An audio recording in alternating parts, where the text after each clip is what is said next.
Hello everyone, welcome to Homework Help. If you find the videos useful, please subscribe to the channel. So in this video, we'll solve this word problem using the concepts of derivatives. So as per the problem, a particle moves along a line so that at time t, its position is s at t equals 8 sine 2t. So we are given the position function for the particle. So let's answer part A. So in part A, we have to find the value of t where the particle changes direction. Now we have to keep in mind, so a particle changes direction when the sign of the velocity changes from positive to negative or negative to positive.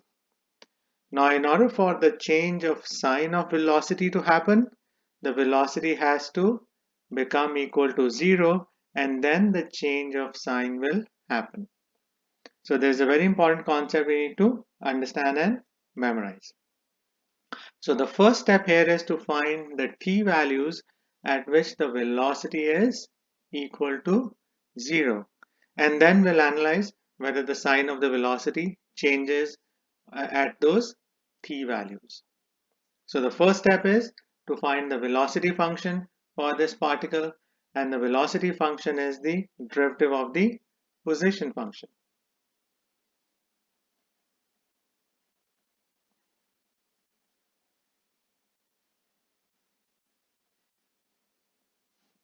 So the given function is 8 sine 2t. Now 8 is the coefficient of the sine term, so it will stay as it is.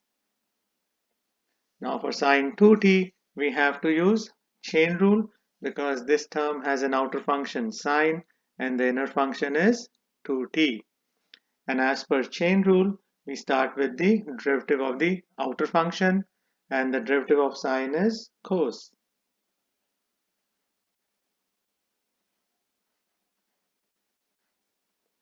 Times the derivative of the inner function, and the inner function is 2t. So the derivative of 2t is 2 times 1. Now we can simplify this expression. So 2 times 1 is 2, and we can multiply 2 by 8.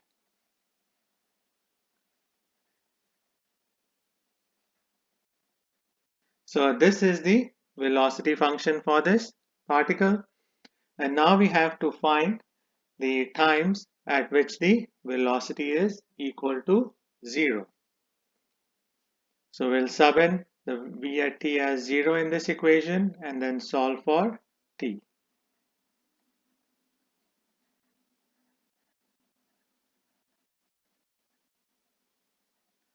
So we can divide both sides by 16. So the 16s on the right side get cancelled out.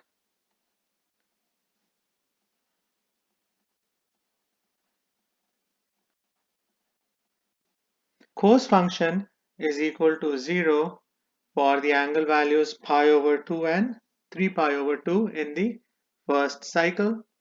So those are the two solutions we get for this equation.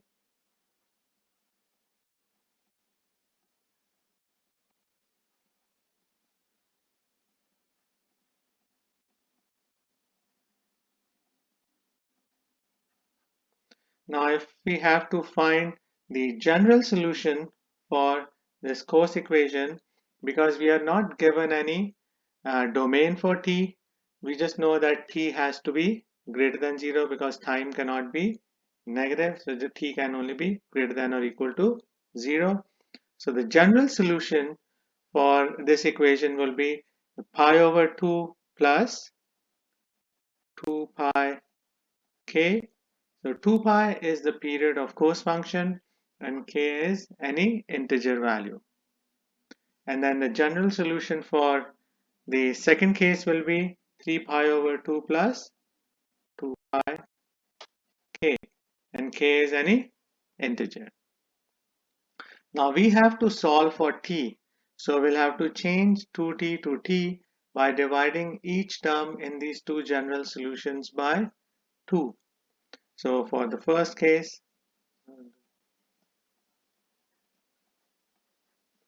so on the left side, the 2's will cancel each other out.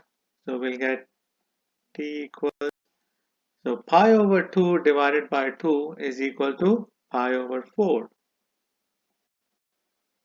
And then 2 pi k over 2, so the 2's cancel each other out. So we get just pi k. So this is the first general solution. Now for the second case, we again divide each term in the equation by 2. So on the left side, the 2's cancel each other out. 3 pi over 2 divided by 2 is equal to 3 pi over 4. And then 2 pi k over 2 is equal to just pi k. So these are the two general solutions at which the velocity is equal to 0. Now we have to check whether the particle changes direction at these times by checking the sign of the velocity on the left and the right side of these solutions. So for that, we'll have to use the first derivative test. So the derivative of the position function is the velocity function.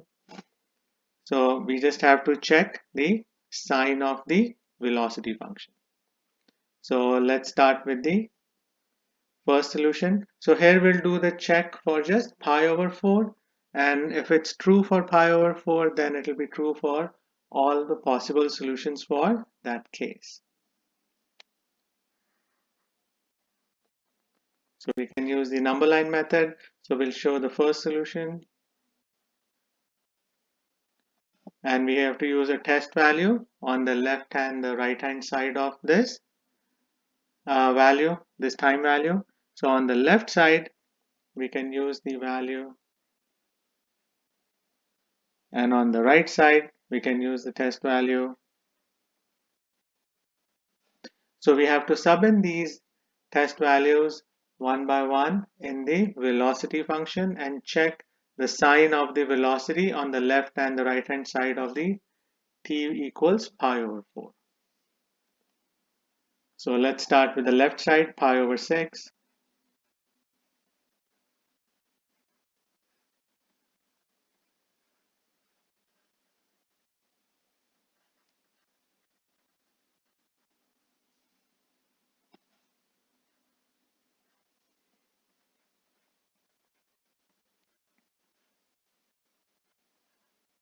Now 2 times pi over 6 is 2 pi over 6.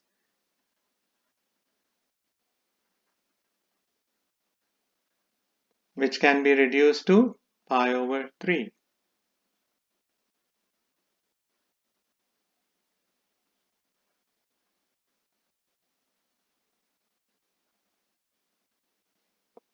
Now if we evaluate this expression, I get positive 8. That means the velocity is positive on the side of t equals pi over 4. Now we can check the sign of the velocity on the right side of t equals pi over 4. So we should sub in pi over 3 in the velocity function.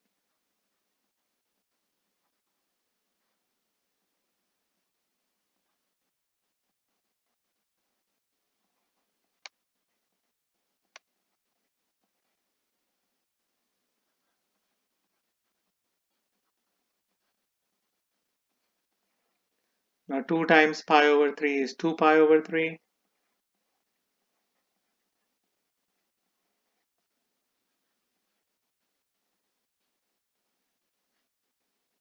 Now we can evaluate this expression.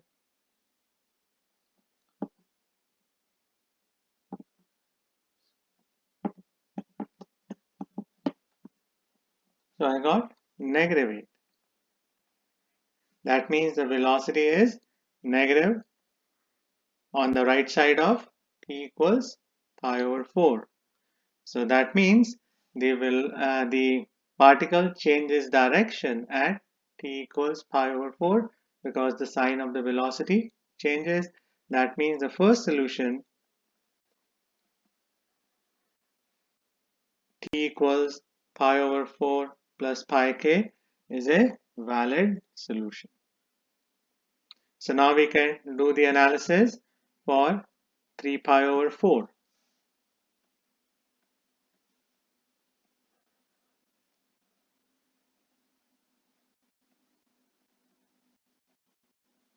So we have to use a test value on the left and the right hand side of this t value. So on the left side, we can use the t value,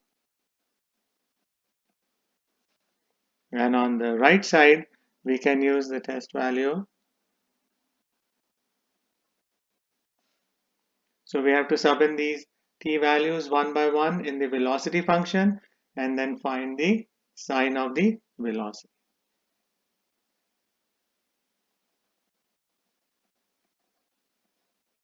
So let's start with the left side. So we're subbing in t as 2 pi over 3.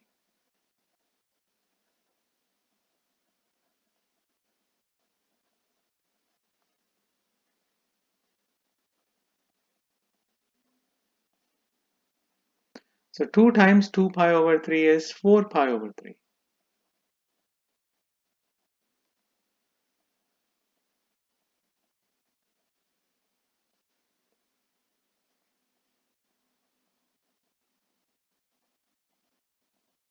Now we can evaluate this expression.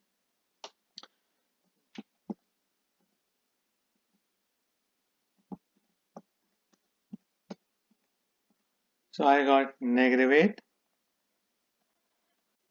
and now we can sub in the other test value.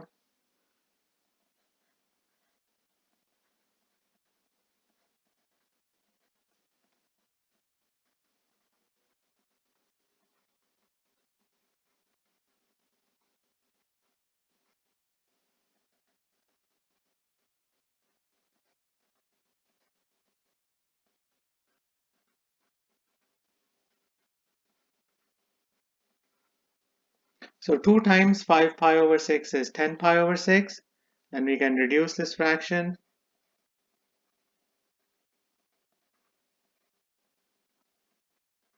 So 10 over 6 can be reduced to 5 over 3.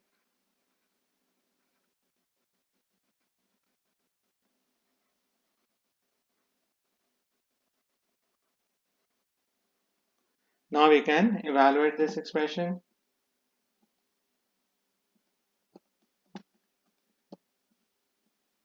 So I got +8. So that means the velocity is negative on the left side of t equals 3 pi over 4, and it's positive on the right side of t equals 3 pi over 4. That means the particle changes direction at t equals 3 pi over 4. So that proves that our second solution, t equals 3 pi over 4 plus pi k, is also a valid solution for the time when the particle changes direction.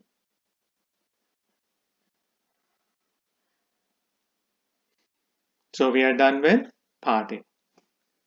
Now we can analyze part B. What is the particle's maximum displacement? So for that, we have to analyze the position function, and we have to find the maximum value for the position function. So we analyze the derivative of the position function.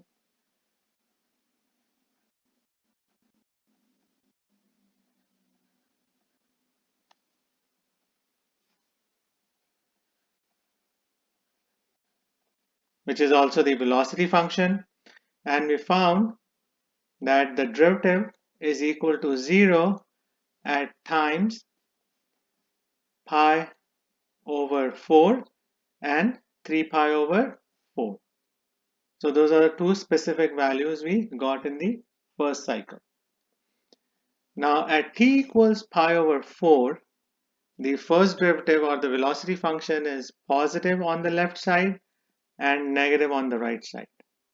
That means there is a local maximum at t equals pi over 4.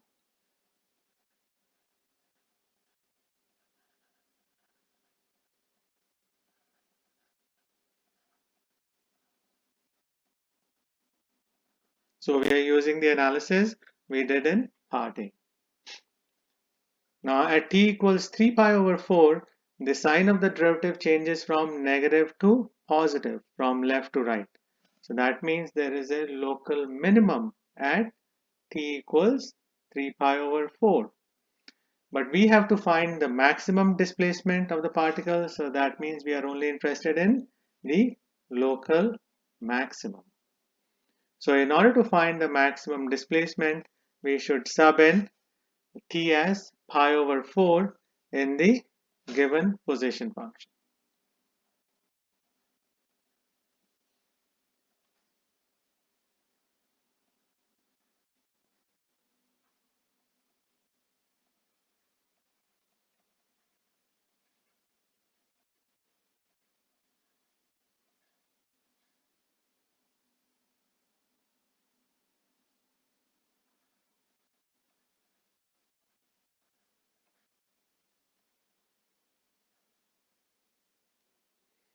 Now in the sine term, 2 times pi over 4 is 2 pi over 4.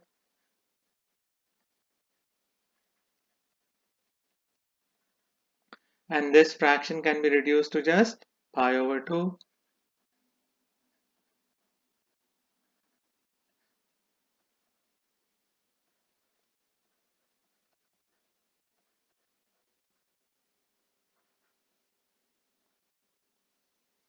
And we know that sine of pi over 2 is equal to 1.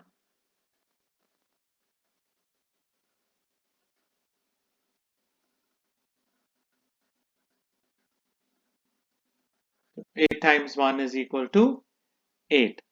So at pi over 4 time, the position is 8 units. Now we can also find the position of the particle at t equals 0 when the motion of the particle starts. So we sub in t as 0 in the given position function.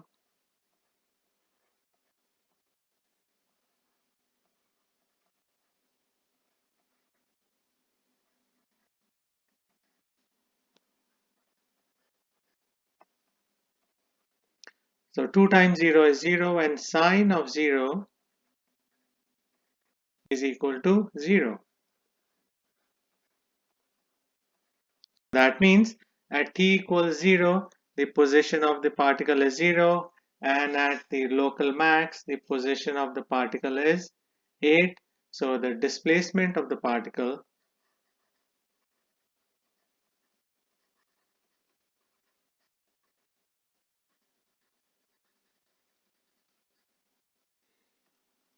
so the maximum displacement will be 8 minus 0, which is equal to 8 units.